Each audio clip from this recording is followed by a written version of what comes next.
And we are back here with the championship match between teammates Claricorn and Sircluck, both from Grand Island Northwest.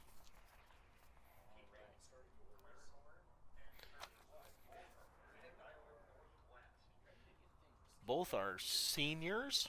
Both have been playing StarCraft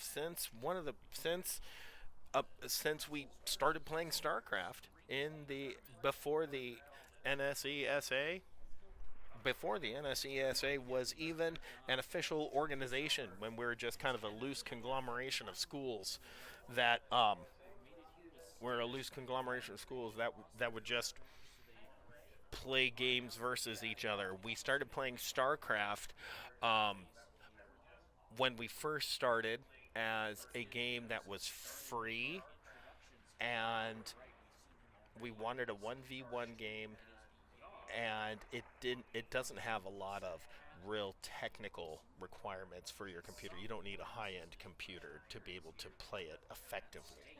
It looks prettier when it's on a high-end computer, but not until it's being played effectively. Again, both Sircluck and Claricorn going Protoss. I seem to be in the Protoss versus Protoss all day today. And we got the thumbs up, so we will be starting. Here we go. Game one of a best of three in the championship finals of StarCraft 2 between Claricorn and Sircluck, both of Grand Island Northwest. As we load in, we will be on the Glittering Ashes ladder map.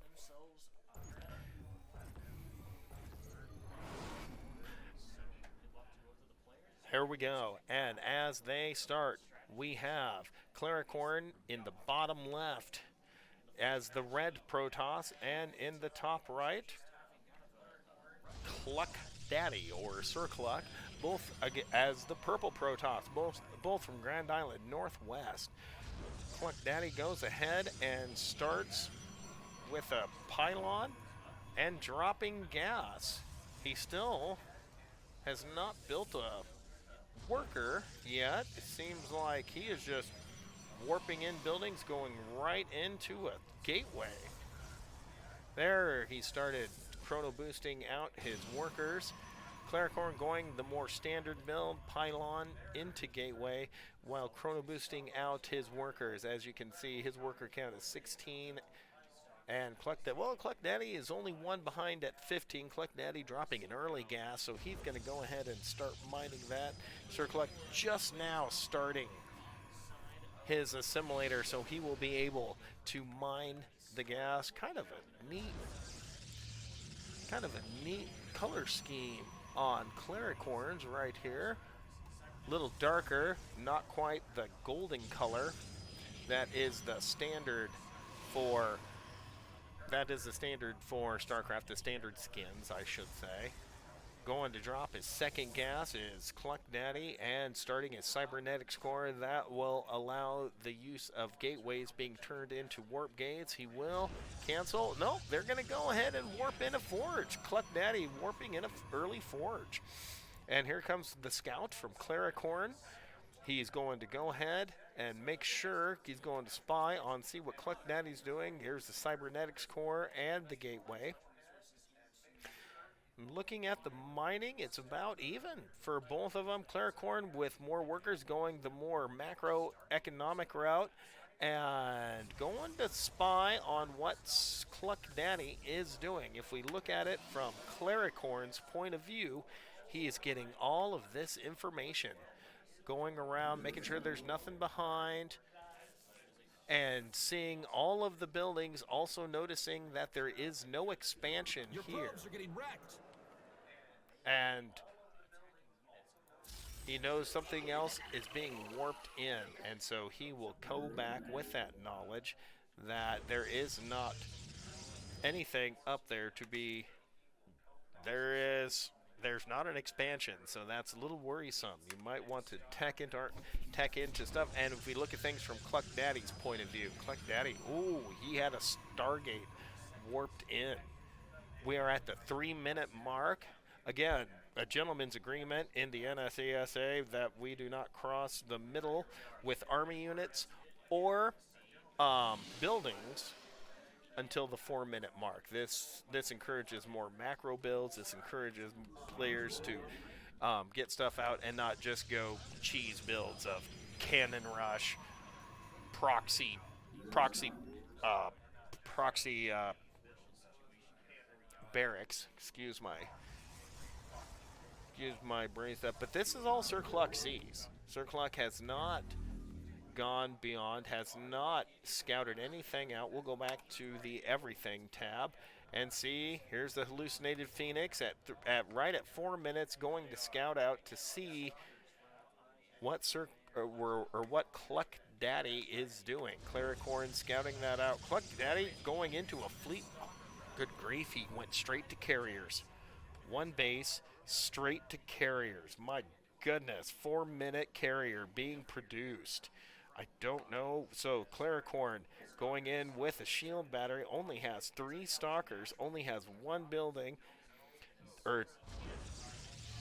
He has not finished his warp gate. Claricorn has not finished his warp gate, so he is chronoing that out so he can start producing more units quickly. He is researching Blink on the Twilight Council and getting out a robotics facility. Claricorn being more worried about economy, and it shows him hovering right around 1800, and Cluck Natty more like 1200 per minute. Minerals per minute. However, Cluck Natty has a carrier. Carrier has arrived, and he is starting on a second one. These carriers, if you look at the lines up here, it's building. It'll build up to 8 interceptors, and these take a lot of gas. These take a lot of minerals to build. You do want to protect your carriers, but when they are in battle, they will launch out these 8 interceptors in a swarm. But the interceptors will continuously be rebuilt by the carrier, so you have to focus the carrier. Claricorn going into a 3rd expansion, since his first expansion, since his natural has been expanded. Looks like he's going to move out. He has perfect saturation. Still researching Twilight Council, and only has 3 things. 3? Is it just the 3? Yeah. Only producing military units out of 3 buildings, starting a 3rd gateway. He's going to go ahead and warp in a few more stalkers and is going to push with the stalkers, and it looks like with the observer unit. Again, this unit being able to see invisible units a little slower, and with a warp prism.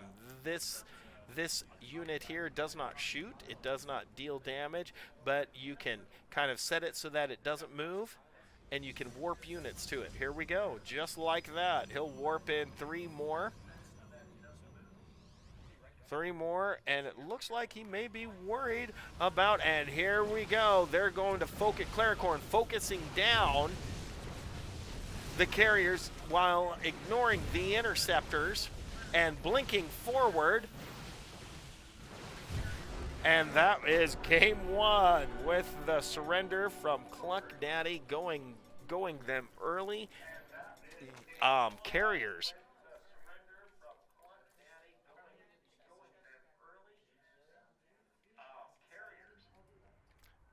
And let's look at the score summary.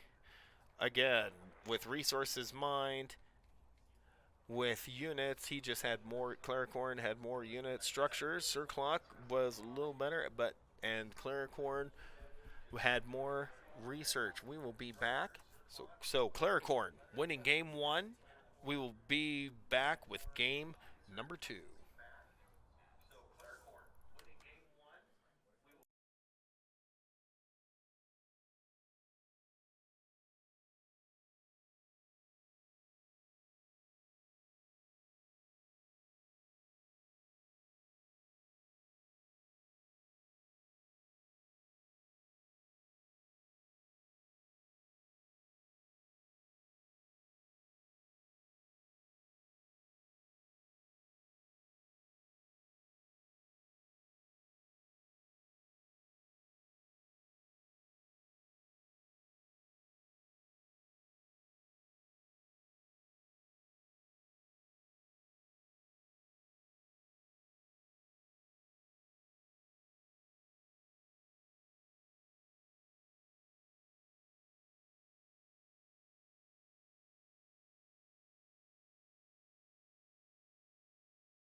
right, as we prepare for game number 2.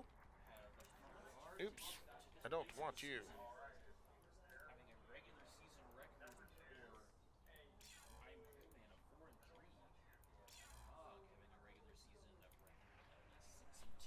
As we get the players invited, this map will be on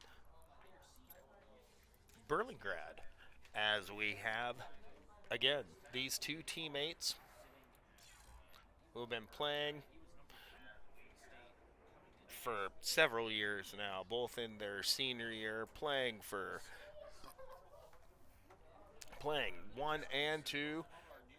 Sircluck with the purple Protoss of Grand Island Northwest, and Claricorn, the red Protoss from Grand Island Northwest. We are starting the game now for game number 2.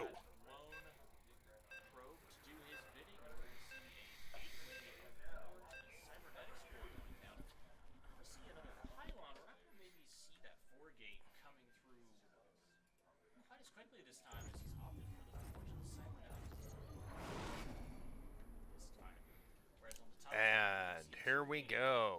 Game number 2 between the teammates Claricorn and Cluck Daddy, or Sircluck. You can have a different username than you want. Again, in game number 1, Cluck Daddy, he just went one base rush straight to carriers. Was able to produce carriers in 4 minutes, but it was scouted by Claricorn up in the top left, and Claricorn was able to produce a bunch of stalkers and was able to run it down and get in before the carrier count just got overwhelming by that point. Both of them doing the standard opener for Protoss. Excuse me.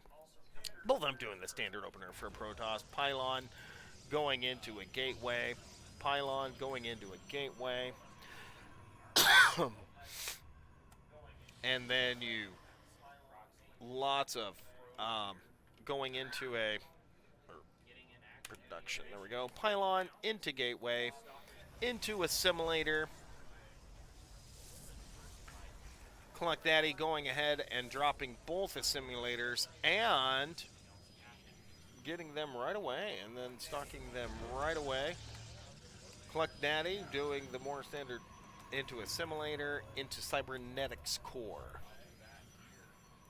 Also, Cluck Daddy dropping his own cybernetics core, and also producing a single zealot out of his gateway. Claricorn getting ready to go ahead and expand. I'm sure he's just waiting till this hits 400.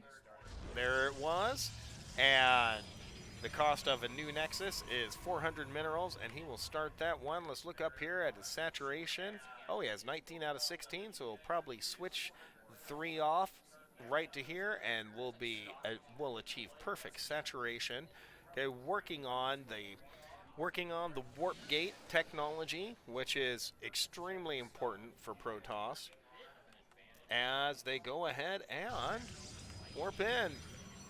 Sircluck has not expanded yet. He's going to go ahead and bring out a Twilight Council. He is also working on the cybernetics core, and it looks like he's waiting to hit 400, and biff, there it is. Cluck Daddy will also go ahead and expand with, it's going to be right there, perfect saturation, 15 out of 16. And going to go ahead and chrono boost out some more probes. That way he can get out a few more workers. Cluck Daddy with 2 army units now, and goes ahead and rallies his. If you look at the line there, they're all rallied to its mineral patch, so every single probe that is produced here will go ahead and mine there, and when this completes, they will automatically default mine to this Nexus here. It looks like Cluck Daddy will be completing Warp Gate first, and Starting to warp in a few more double forage from Cluck Natty, along with a robotics facility. He'll be able to produce upgrades quicker. Looks like bringing in another gateway as well. Wargate checking back with Claricorn. Claricorn going ahead and taking out a shield battery just in case for early aggression. This isn't a bad idea. This will recharge the shields of buildings and army units very quickly, and it takes the purple bar to do it. It has 100 energy that it uses to recharge shields. Let's see, Claricorn almost supply blocked here with 53 out of 54, going to warp in a couple more pylons, so his supply will go up quite a bit. Also bringing in an Immortal, a good standard unit for the Protoss, dealing high damage, and they're pretty hard to kill, dealing high amounts of damage at very long range. There he goes, starting again, bringing in 2 more gateways to the standard 4-gate. That, oh, that's a sentry. Oh, he's turned the other way. Good grief, I couldn't tell what that was. So with the sentry here, he's going to go ahead, Claricorn going to go ahead and start a 3rd, since he has achieved. He's dropping both gases. He's oversaturated right now on this, but as soon as these complete, perfect saturation, and he'll start mining off of his 3rd, going back to Cluck Daddy. Cluck Daddy warping in a few more pylons. Has a small little army here. Focused more on Cluck Daddy. Focused more on economy. So good for him. We are at the 5-minute mark, 5-minute 30 mark. Oh, and building a dark shrine for those Dark Templar. Going ahead, and he is also researching ground weapons 1. Getting out a disruptor. This is a very unique unit, and he has a robotics bay. Is he going to go ahead? Is Cluck Daddy going to go ahead and produce Colossus with the robotics bay? Well, I guess he has a disruptor out. This unit requires a lot of work. You have to shoot, and then you have to blow up the little plasma ball. It can do lots of amounts of damage, but it's not just a fire and forget. Bringing in more gateways is Cluck Daddy to up his production. His +1 attack is now completed, but Claricorn going ahead, he has units out, and looks like Cluck Daddy's sending a single probe across. He will go ahead and check out what's going on, but that probe will not get back with much information, as Claricorn is continuing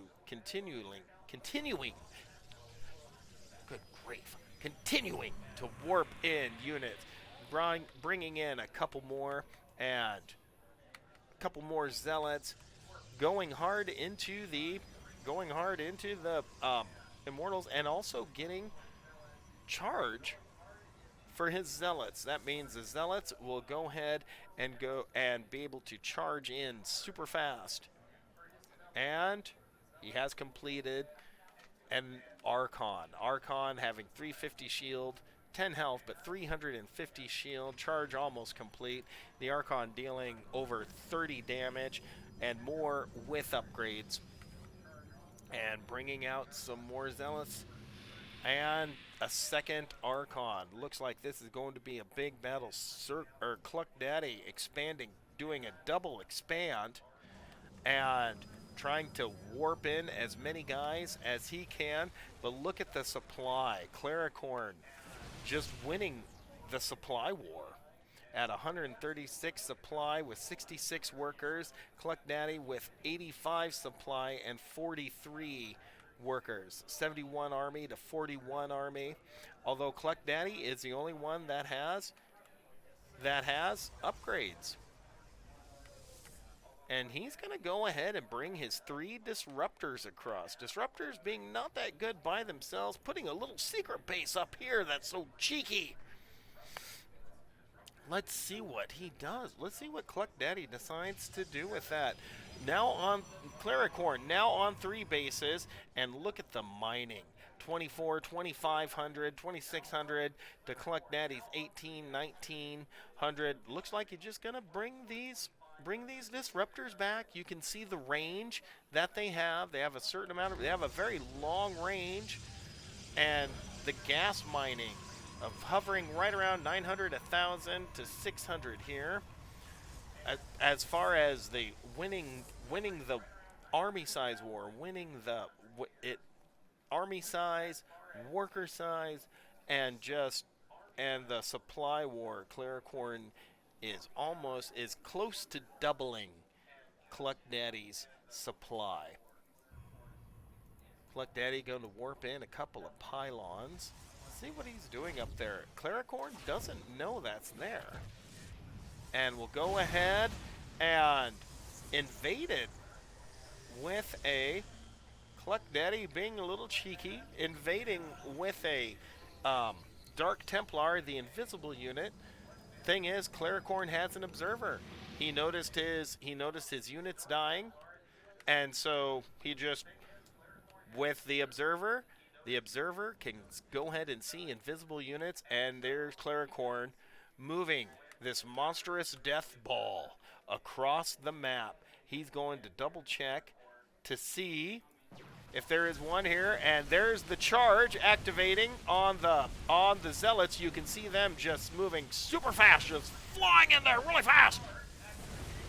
As Claricorn takes out this expansion, Cluck Daddy will go ahead and come down the ramp. There's the, and oh, you gotta explode him.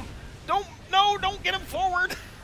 And so with his disruptors trying desperately, and there's the blink forward from Claricorn as this army from Cluck Daddy is just cleaned up, and this big red ball of murder comes right into the expansion, and Cluck Daddy warping in the sacrificial warping in the sacrificial stalkers just to get annihilated with the Archons on the front line, and the zealots going up the ramp. He's gonna make them, looks like Cluck Daddy is gonna make them earn this first place victory, and that is it. Congratulations to Claricorn, our Division II state champion, and to Cluck Daddy, the runner-up. There is the score for everybody to see, and we will be back with the awards ceremony in just a moment.